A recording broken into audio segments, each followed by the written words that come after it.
Thank you very much, and I'd like to ask Caroline, who's become very famous, big star, and she has a person who's a colleague of hers, a friend of hers, and that she has a lot of respect for, who comes from the area and knows exactly what's happening. Caroline, could I ask you to say a few words? Yes, sir. Here we have Hariana, who is from the continent of Africa. She's been a reporter here in the United States for many years, and she has a story to share with the press, with the media, and with these two fantastic leaders who have joined you today. So, Hariana, please. Why don't you come up here and talk so they can see? Sure.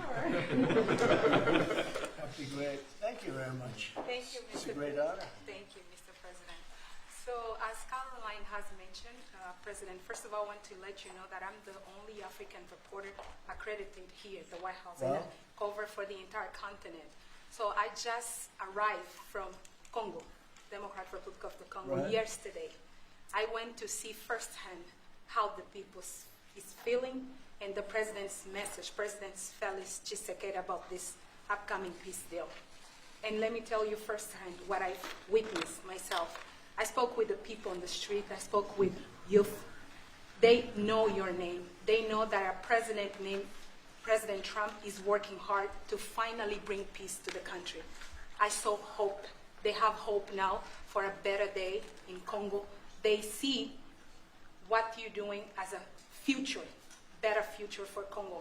And I had opportunity to sit down with President Felix Tshisekedi for an interview because I want to understand his mind, what he's thinking, his feeling about everything that your administration is doing. And he told me firsthand that for many years, many American presidents overlooked this conflict. They didn't do nothing.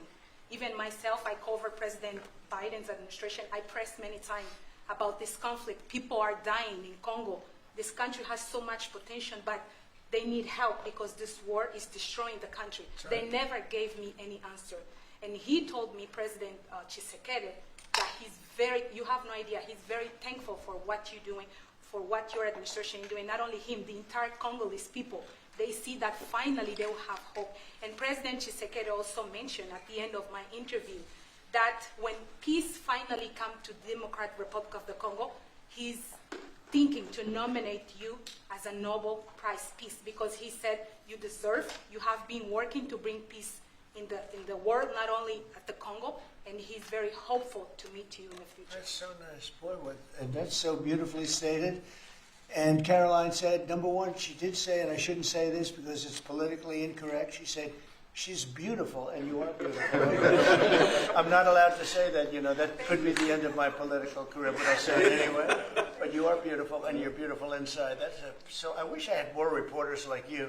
You covered Africa for a long time? Yes, for over 10 years. Wow. I covered even your first administration. Yes, I know that. That's great. Well, thank you. That's so nice that you said that. Appreciate it. And I have one more question, Yes. Mr. President. Since we know in July or in the future, both President of Rwanda and the Congo will be coming Yes. to the United States.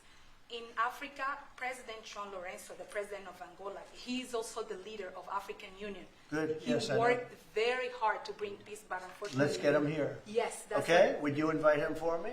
Of course. Okay? Of No, course. we'll have. I know that he works very hard, and he's the head of essentially the union.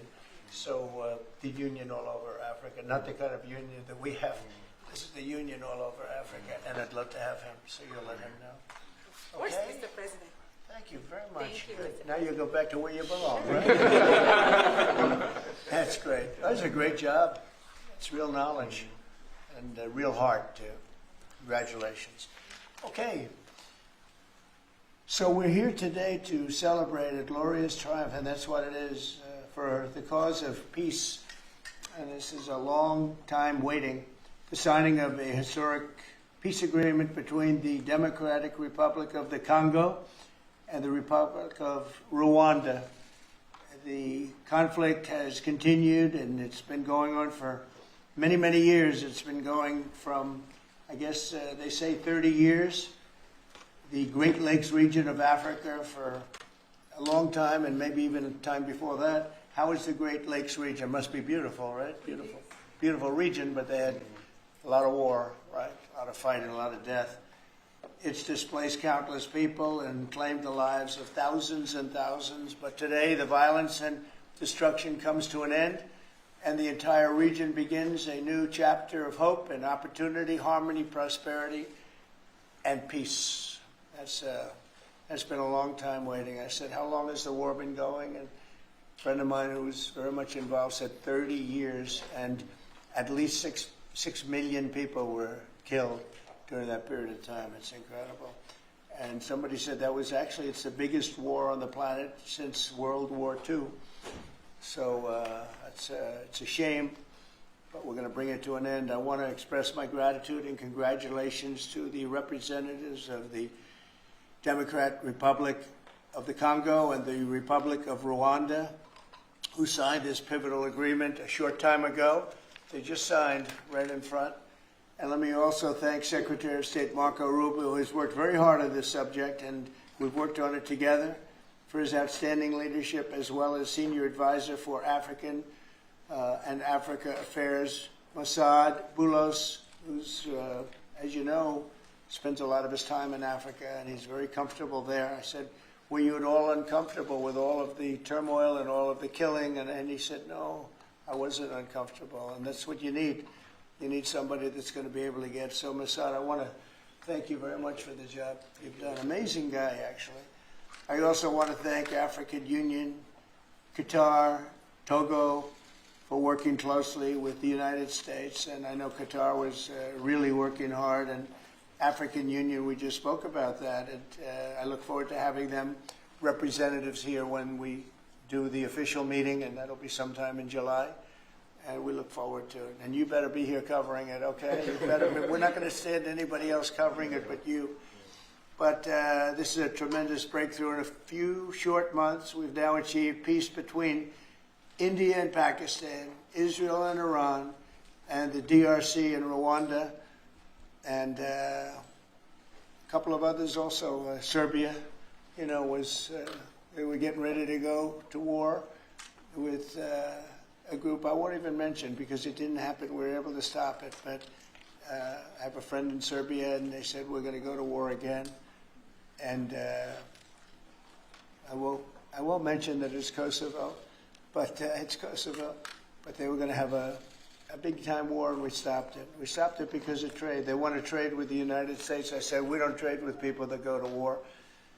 And we said that also with, if you take a look at Pakistan and India, it was great. They have two great leaders, and they were able to stop. They were in the midst of a big fight, I guess everybody saw, and it was going to get very bad. And they are nuclear nations, very powerful nuclear nations. In the months and years ahead, my administration will continue to work closely with all of the parties in this deal and ensure the agreements are fully taken care of, and you're going to do what's in the agreement. We'll say you better do what's in that agreement, right? Because if somebody fails to do that, bad things happen. But I have a feeling that after 30 years, I think after 30 years you're all set.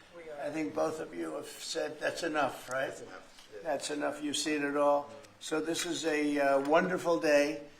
It's a great day. We've had some tremendous success. It's been a great week between just coming back from a very successful trip.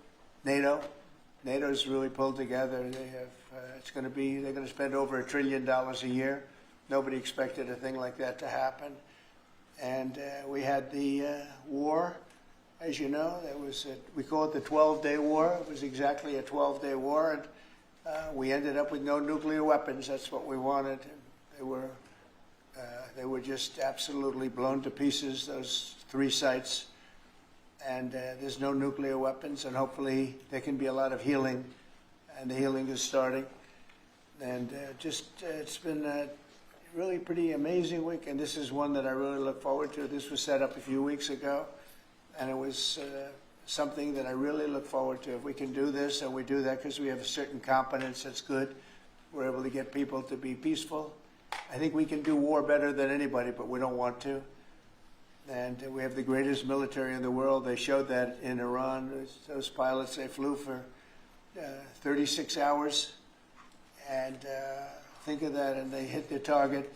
The size of this desk, half the size of this desk, from about 52,000 feet in the dark of night with no moon, 0 moon. They wanted it that way. Can you believe it? And they hit, every missile hit exactly half the size of this beautiful Resolute desk. We don't want to talk about it when it comes to rockets hitting it, but half the size of this, and they hit dead center from tremendous heights, going at tremendous speeds. It's amazing. Nobody could do a thing like that. Nobody has that weaponry, and nobody could do a thing like that. So we had a very busy and successful week. And in addition to that, our economy is doing great, setting records with the economy, and a lot of other good things happening. But this is about Congo and Rwanda. And I'd like to ask, if I might, would you say a few words before we introduce our guests, please? Sure. Thank you, Mr. President. Yes. So, under your leadership, Mr. President, and the full support of Secretary Rubio and the entire team at the State Department, we engaged with the two parties in early April. And within 3 weeks, they signed the Declaration of Principles. And now, within about 2 months from that, we have signed today the final, this is actually the final peace agreement. You know, many people were wondering if this is preliminary. No, this is the actual final peace agreement that they've signed today.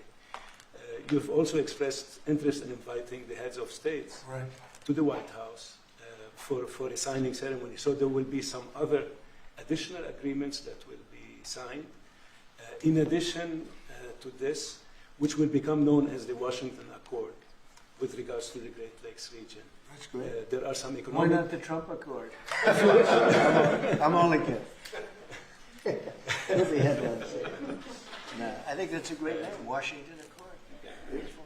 And there's an economic aspect as well that is extremely important for both countries. They have also worked, last week we finalized the regional economic integration framework, which both countries will be signing at the White House here during that ceremony. And That's going to be a great ceremony. Absolutely. Right? We're going to make that a great ceremony and bring other people that were involved, some other people. Besides the gentleman we talked about who we know has worked so hard. If you think there are other people that are deserving, let us know. Okay? Sure. And there will be some bilateral agreements.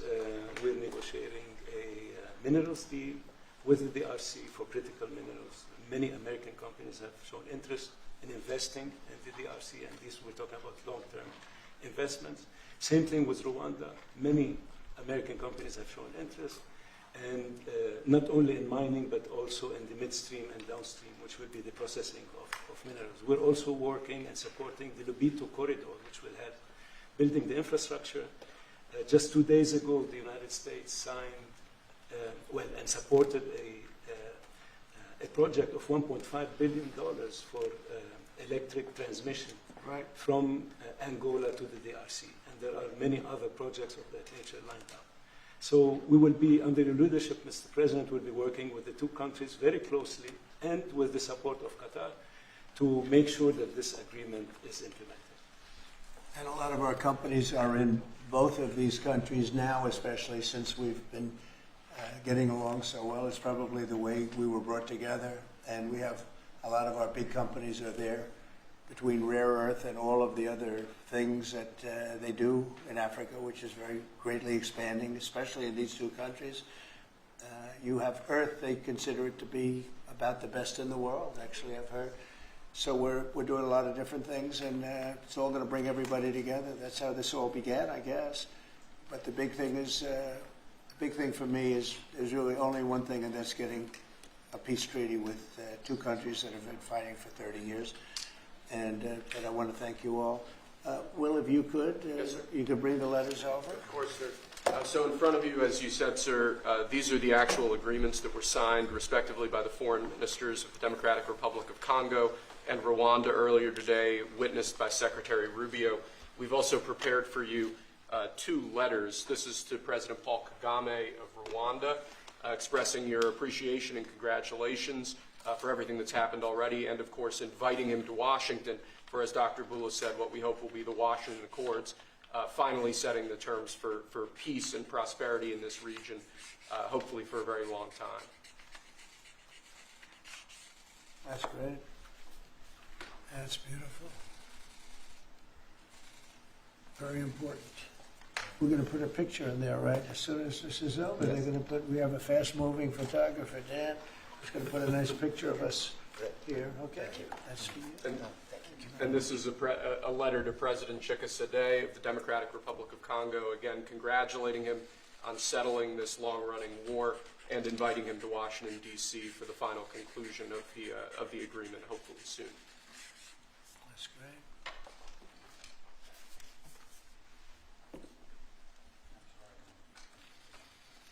That's right. That's great. You take that pen, and you take that pen. Thank you very much. So I'd like to ask JD to say a few words, our great Vice President, and then Marco, and go ahead. Great. Well, first, let me welcome the foreign ministers of Rwanda and Congo. It's great to have you in the Oval Office. And second, let me say congratulations to the President, Secretary Rubio, the entire team. I think for the people of these two countries, they should know that the United States is committed to the pathway of peace. But to my fellow Americans, this is really a celebratory moment. This is a big moment for our country because under the President's leadership, we've taken what was 30 years of killing and war, the worst war in terms of death count since World War II, and now we're on a pathway to peace. And so if I think about what I know about these two countries, for 30 years, pretty much the entire time that I can remember these two countries being in the news, much of the story has been about them fighting one another, about them killing one another, and now we can look forward to a future where my children will look at this moment as the beginning of a new story, a story of prosperity and of peace. So thanks to the President, congratulations to the entire team, and to my fellow Americans, we should all be really proud because it's amazing what active presidential leadership can accomplish when it's geared towards peace and prosperity, and that's what we have in the Oval Office right now. So great job, sir. Thank you very much, JD and Marco, and then we're going to ask the two principals to speak. Yes, sir. Mr. President, first of all, thank you. When I first came on this job a few months ago, you made it very clear that what the priority of this administration under your leadership is going to be the pursuit of peace. And from day one, whether it's been in Ukraine and Russia, whether it's been Pakistan, India, whether it's been Iran and Israel, and in the continent of Africa, your priority's been on peace. And today we see this come to fruition. It's sad. Wars get a lot more attention than peace. But peace is harder than war, a lot harder. And I want to congratulate both of the leaders here and their respective presidents for choosing the harder path, which is often peace, than the easier path, which sometimes is war, as costly and as bloody as it may be. And I echo the Vice President's statements, and that is that Americans should be very proud that the #1 voice for peace in the world today is our president, your president. And so thank you, President Trump. And I want to, again, recognize Dr. Boulos and the work he's put into this from day one. He's really put a lot of time and effort, and as our friends from the respective countries can share with us. And last point, I do want to thank, you've done this already, but the African Union, Togo, and Qatar, who have been extraordinary partners and whose help we're going to need to continue to receive in order to bring all this to fruition. So congratulations to both of you. Thank you, Mr. President. Thank you. Great job you've done. Do you want to start? Either way. Would you like to start? Ladies first, maybe. Okay. Thank you so much. Thank you Again, very much. thank you so much, Mr. President, for having us here. I think I can summarize my contribution in 3 main points. First of all, thank you and congratulations indeed for this remarkable milestone, which is putting an end to 30 years of conflict and of suffering, and which is redefining the perspectives that millions of Congolese and of citizens of the greater Great Lakes region will have. The second point is stay committed, stay on board. We need the United States to make sure that this agreement holds and that you hold us accountable. And the third point is, if you stay on board, I think there are so many perspectives that we can transform our partnerships through and that can usher in an era of prosperity, of growth, and of shared bilateral relationships that go well beyond the challenges that we've shared together and that can at least, or finally, focus on the potential and of the wealth that we can share. So again, our heartfelt gratitude to you on my behalf, but more importantly, on behalf of the people of the Democratic Republic of Congo. Thank you so much. Beautifully spoken, and I look forward to seeing your leader.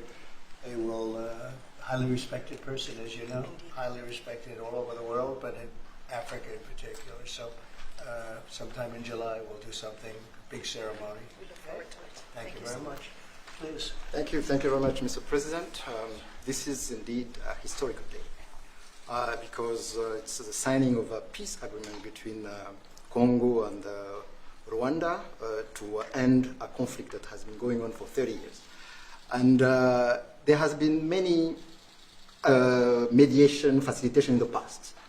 but none of them succeeded. And we believe that it's because of your leadership and your steadfast commitment to this process, with also a new approach of economic integration, regional economic integration, which is important to allow Rwanda and DRC working together, because this is a very rich region with cross-border trade, with minerals, with natural wealth. So with the U.S.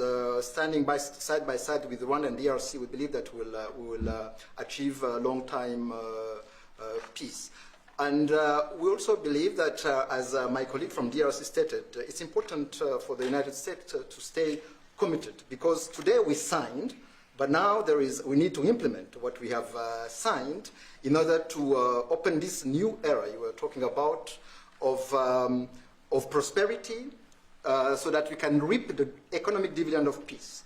So for this economic integration framework to be implemented, it's important for the U.S. to accompany the parties to implement what we have signed, because in the past we have signed so many agreements that were not implemented. And we are really, we believe that with your leadership, with the involvement of the United States administration, we will reach that goal. So thank you very much, Mr. President. Well, this will happen, definitely. I can reach over. Do you want to just press them over to me? Let me have them. And I just wanted to give you each. These are your signed agreements. And we'll make sure that you follow through. We'll make sure you follow through. Yeah. We'll make sure that you follow through. Okay, that's for you. And we have one other thing that we're going to give, that we give to special people only. It's a coin. Thank you. And I hope you do that. I'm going to give you a second one for your leader. Oh, thank you very much. These are serious coins. You don't want to lose them. You'll be very. I think that your reporter from Africa should get one. What do you think? Is she allowed? I think yes. Are the reporters okay with it?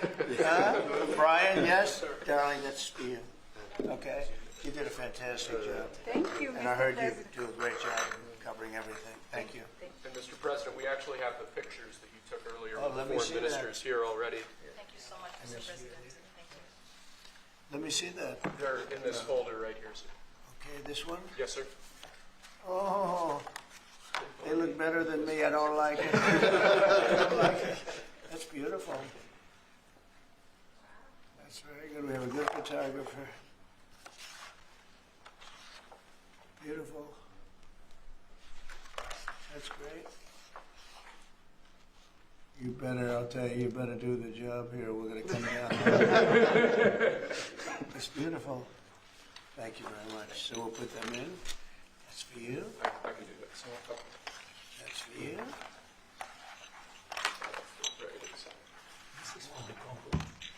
What is it? For the call. Yes. Okay. Let's see, we have two of them, I think so. You wouldn't give us one, you would have made a big mistake. Isn't that nice? That's for you. That's for you. Thank you, Mr. President. Thank you very much. And you're all set, and this is for you. You're going to get this. Good. Might as well hold it. Thank you so Thank much. you very much. Good luck. Thank you. Do you have any questions? No, not Canada. This isn't about Canada. Why not? Why not This Canada, isn't by the way? about- Why? I mean, Because this is about a different subject. but right you're now. ending all. This is right now actually a much more important subject.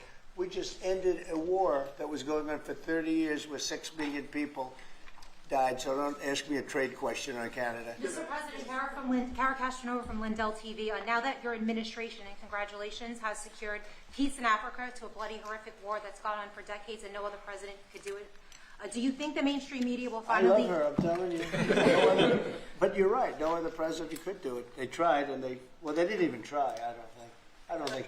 I actually don't think they tried. Do you think Biden tried? He didn't know he was alive. Do you think the Go mainstream ahead. media will finally give you credit where credit is due? No, the media will never give me credit. But the people give me credit, that's why I'm here. The people didn't give me, that's why we're here in a landslide. We got all 7 states, we won the popular vote. So the media won't give me credit, but the people give me credit. That's more important to me. You're going to go down as a peacemaker. You're also going to go down with the president who had 0 border crossings in May. You secured the border most than anybody has ever done. But I don't know if you know this. You're on track right now to have the lowest murder rate in history in this country. And I think a lot largely go to the fact we closed down the border. But do you want to comment on that? You might go down as the lowest murder rate in U.S. history, President Trump. I saw that the other day, and it's an honor. I mean, and that's really even better because, you know, we've taken a lot of illegals into the country through the Biden administration that are murderers, 11,888 to be exact. And many of them are now gone. We got rid of them. They're back where they belong. But so it's a great honor. You know, if you took that out, the numbers would be even better. They've created a lot of problems. Good. You truth socialed earlier about getting money to the air traffic controllers and the big, beautiful bill, which hopefully, praise God, we get this thing signed. What does that mean to that industry that have been suffering the last couple of years, probably a decade of being underfunding, and how that changed the safety of air travel? Well, they've underfunded the airports for years, and I started the process of getting it completed in terms of the equipment necessary to land the planes, where the planes, like the helicopter accident with the plane, would have never happened if they had the right modern equipment. It would have been bells and whistles would have been going on all over the place. And I had that all set, but when I wasn't here, they totally dropped it. You had a terrible head of transportation. We have a very good one now, Sean Duffy. But you had Buttigieg, and he didn't know a damn thing. He'd ride to work on his bicycle. He didn't know what the hell was going on. He was terrible. So he totally dropped that. It was a project that should have happened, and I was all set.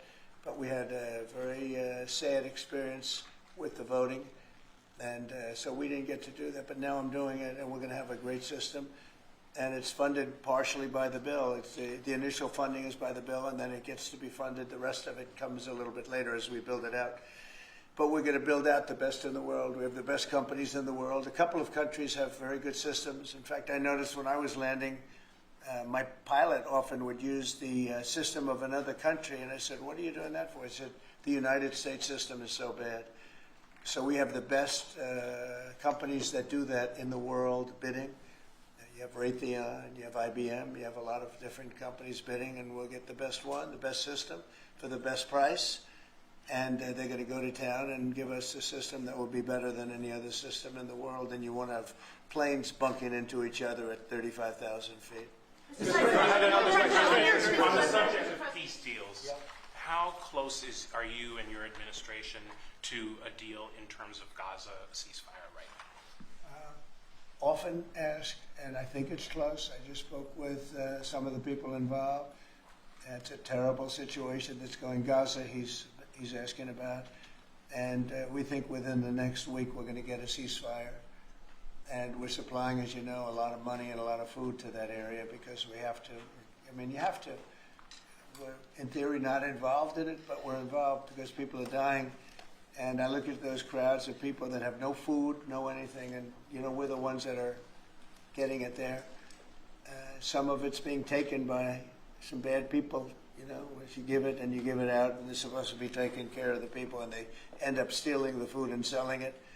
But we have a pretty good system now. But so we're helping with that. You see the lines of people that just get one meal essentially, but.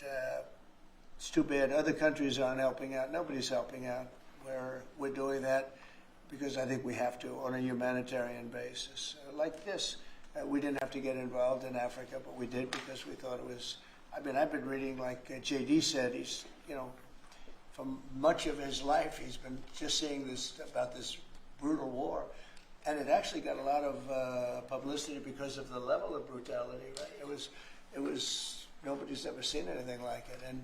To be involved in that, I mean, I consider this the most important of my conferences today. We just had a great Supreme Court victory today, and everybody would say that was big, but you know, we're talking about saving thousands and probably millions of lives here. This is more important than anything.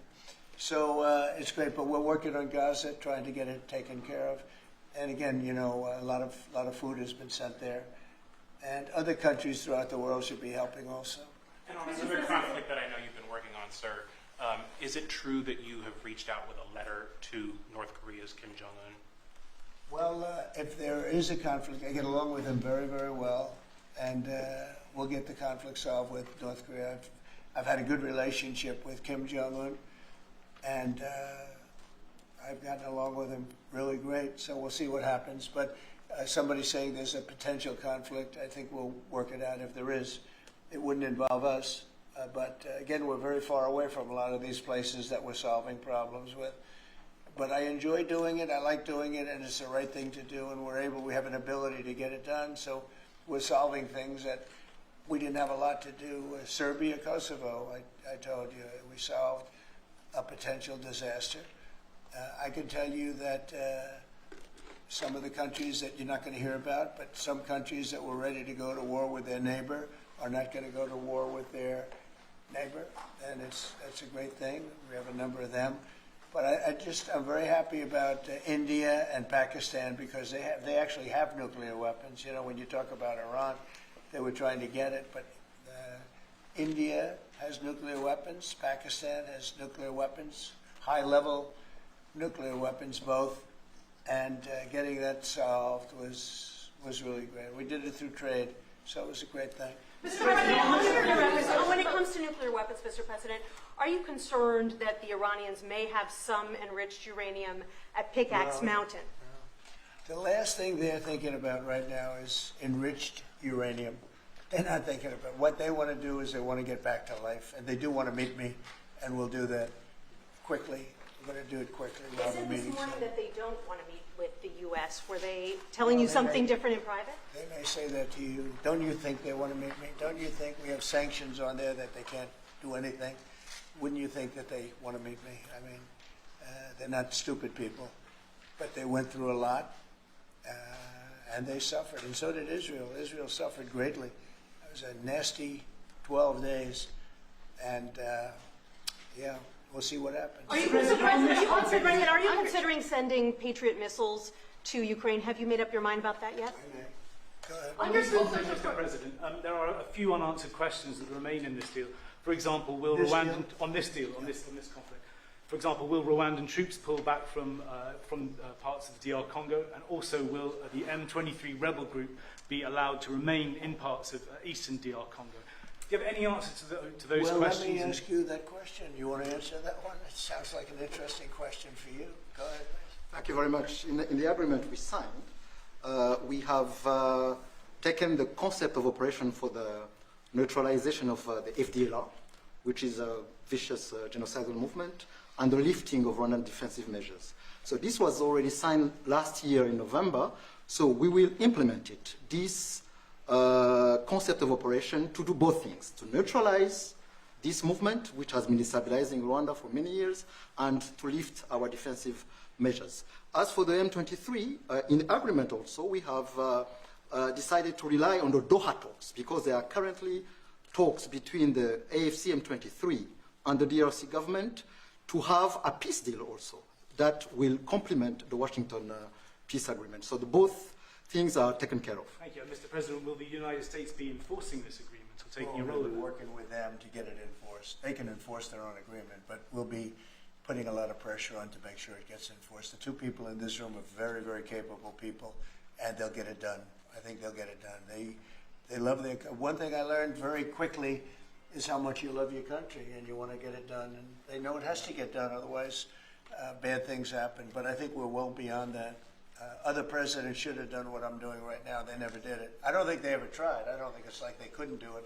I don't think they ever tried. And if they did, they wouldn't be able to do it anyway.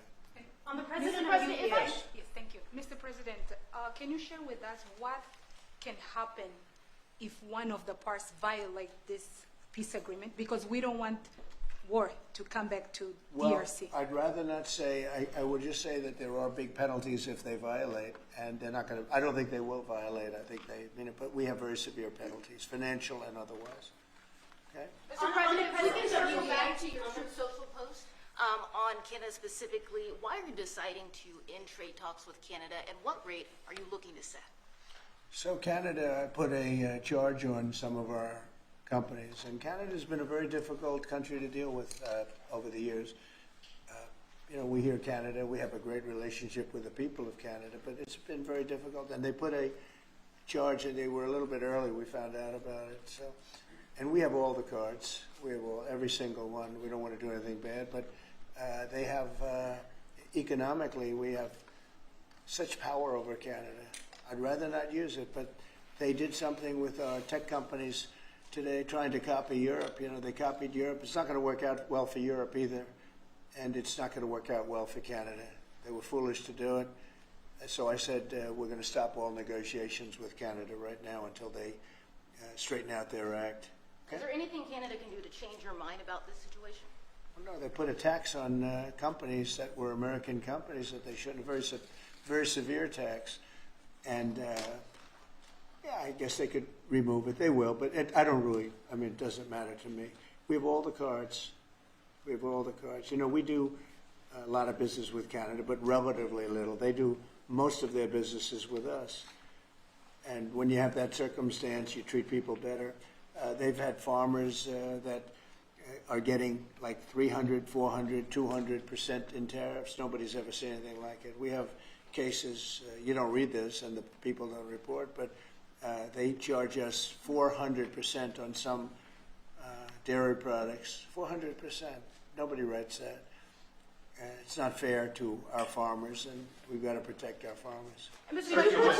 President, you mentioned how much of a rate cut it would do to the interest on the debt. Earlier today, Director Pulte was on CNBC talking about how he suggested Powell should resign. Any comments on whether or not Powell should step down? I know you've been pretty critical. I don't have a comment. I'd love him to resign if he wanted to. He's done a lousy job. Look, if you were there, you'd say, well, you know, the United States is doing well. They have no inflation. And if they do get inflation in a year or two, we'll start raising the rates. We'll get rid of the inflation, you know, and do other things. Biden had the worst inflation in the history of our country. 19%, but I think it was much higher than that. Frankly, they say 19%. I say I think it's a lot higher than that. And we have almost no inflation now. We've done a great job in a short period of time. Energy prices are way down. Gasoline now is down to close to $2 in a lot of places. A couple of places I see it even broke. It's like $1.98 a gallon. We've done a great job on inflation and honestly, pretty much everything else. I think it's very sad the way people act. You know, you have a guy in there that with the stroke of a pen could lower interest rates and save us hundreds of billions of dollars a year. But he's a stupid person. You know, it's very interesting. I'm not sure if he doesn't understand it, because he should be able to understand it. It's sort of 101 economics, but I'm not sure of that. But think of it, with the stroke of a pen, he talks about costs. We can save $600 billion, maybe even, these are nice numbers for you, right? $900 billion, $950 billion by lowering interest rates. And it's really just more of a paper movement. It's not like you're not cutting anything, you're not cutting jobs, it's just interest rates. And we're number 40 or 44, number 45. Some places that you wouldn't believe that, you know, I don't want to be disparaging, but they pay a lower interest rate than the United States of America. And without us, everything blows up. You know, we sort of control the world in that sense. But we have a guy that's just a stubborn mule and a stupid person that is making a big mistake. He's making a mistake. And it lasts for years, because when you do the debt, now, I've instructed my people not to do any debt beyond 9 months or so. Get this guy out. And whoever is in there will lower rates. If if I think somebody's going to keep the rates where they are or whatever, I'm not going to put them in. I'm going to put somebody that wants to cut rates. There are a lot of them out there. And I said this morning, a lot of the business shows today were saying, you know, Trump is right. He should be cutting rates. Think of it. We have a great country. We're making a lot of money. We're taking in billions of dollars in tariffs. We have $15 trillion of money that wants to be invested here, which is a record. In 2 months, it breaks any record that we've ever had for a whole year, and not even close. 15 trillion, and it's going to be much higher than that. That's after essentially 2 months, because, you know, we've been doing it for about 2 months, 2.5 months. $15 trillion breaks every record in the book. There's never been anything like this. We have factories moving in. We have car plants moving in. We have everyone wants to be part of the United States. And as I told you, and I say it to everybody, when I was in the Middle East, the King of Saudi Arabia and Qatar and UAE, all great leaders, they have all great leaders. All three of them said, you got the hottest country in the world, and you did it in, at that time I was there for 4 months, because we got back a little while ago. But everybody says it, not only them. We have the hottest country in the world right now. The only thing is we have a Fed chairman that is, he doesn't get it. And you could have substantially low. Like if we cut him 2 points, would save more than 600, think of it, more than $600 billion just because you cut. But you can't go out to the market and say, well, we have a guy that's got us at 4% or 4.5%, and we want to pay 2% or 1%. I think we should be paying 1% right now. And we're paying more because we have a guy who's, suffers from, I think, Trump derangement syndrome, if you want to know the truth. But he's not good for our country. Did you push for the president, of UVA? No, Did you push for the you, president? Not you. A related question on banking. There have been reports, Mr. President, that your administration is considering issuing an executive order about debanking, which is the practice of banks denying services based on people's political beliefs or industries such as crypto, people involved in that.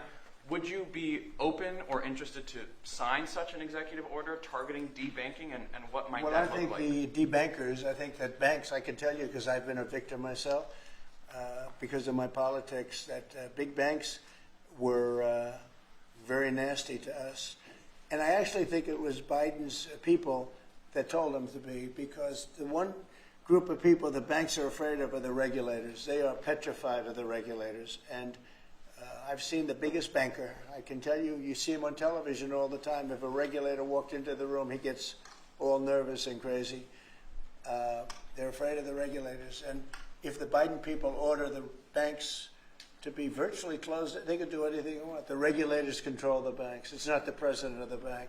The president of the bank is far less important to a bank than a regulator. And a regulator can put that bank out of business, just like bad prosecutors are very dangerous. We had a couple. I had deranged Jack Smith and some others. And we kicked their ass. But it was, it's a tough kind of a situation. Prosecutors are very dangerous. A great prosecutor is an amazing asset for a country. But a corrupt prosecutor, a bad prosecutor is very bad. Well, the regulators are the same thing. And when they tell the regulator to go and make life impossible for big banks or little banks, they really control it. So there is a lot of debanking, and they call it debanking, call it a lot of different names. Essentially, they make it impossible to do business. And those people are very bad and very dangerous, and they shouldn't be doing it. Mr. President, could you please explain how taxes would go up by 68% if the bill isn't passed? Where does that number come from? Well, it comes from the fact that you have automatically the Trump cuts, which were the biggest cuts that we've ever had. Now, these cuts are even bigger, but from the last administration, we had the Trump cuts. It was a 5-year deal, and it comes due. When you add that to the cuts that you already have and other things, it amounts, according to what they tell me, about 68%. That would mean you'd have a tax, so that that the tax cuts that they got, the biggest tax cuts in our history, would immediately go up to that level. And that alone is a big chunk of the 68%. And then you have the other taxes that would accumulate. And they say that you'd have about a 68% tax increase. Sir, you said a moment ago that it won't work out very well for Europe on trade. Does that mean you want to cut off those negotiations as well and just tell them what they should be paying? They've been very tough. The European Union was formed in order to take advantage of the United States on trade. That was why they were formed. And they're nasty. They're very nasty. We have a good relationship. I'm dealing with Ursula right now and the group. But it's a very tough situation. They have been unbelievably bad to us. If you look at past precedents, they've treated them very badly. They're being very nice to me because I get it. I know the system, and we have the cards. We have the cards far more than they do, and they have not treated us well, and they're coming to us right now. I said I was going to put on a 50% tariff. As soon as I said that, I put it out on Truth. As soon as I said that, they came to the table. They didn't want to come to the table. My people were telling me, Scott was telling me, and the whole group was telling me that not a good situation. They want to tap it down the line. They don't want to really deal. So I said, we're going to put a 50% tariff on you. And Howard, as you know, was very much involved, Lutnick, Commerce, and he said they don't want to talk. As soon as I put that on, I was getting calls from them like, can we meet tomorrow? And the problem is they have a lot of very unfair taxes. They have a lot of taxes that you wouldn't put on, and they sue all our companies. They're constantly suing Apple and Google and all of these companies, and getting in front of judges that essentially almost work for them. I guess they do work for them. They're European Union judges, and they're getting these crazy rewards. Apple was fined $17 billion, and others are being fined tremendous numbers of dollars.